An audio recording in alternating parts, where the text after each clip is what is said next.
Hello, my name is Farah Deshmukh. I'm a fellowship trained and board certified obesity medicine physician, and I'm also board certified in internal medicine.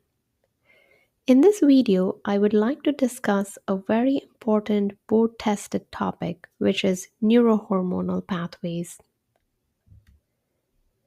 So, your stomach, intestines, pancreas, and fat cells, they make hormones that go to your brain and help regulate hunger and satiety pathways.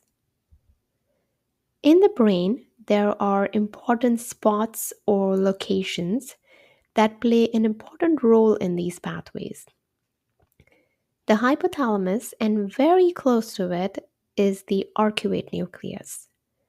All the peripheral hormones we have talked about go to the arcuate nucleus.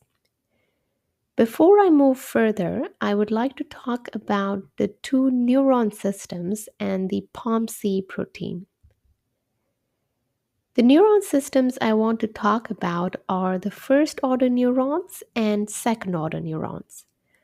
Arcuate nucleus has first order neurons, and these neurons receive the peripheral signals. Now remember, I keep telling you that there are two pathways: weight gain pathway, also called orexigenic pathway, and weight loss pathway, also called anorexigenic pathway. And only one pathway can be activated at one time. The first order neuron in weight gain pathway is called NPY AGRP, neuropeptide Y, agouti related peptide. And in the weight loss pathway, it's called POMC CART.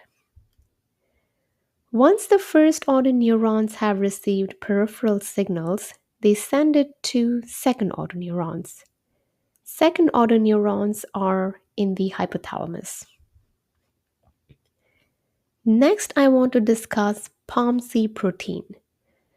POMC, which is pro-opiomelanocortin, is a precursor polypeptide that comes from the anterior pituitary and has over 200 amino acids.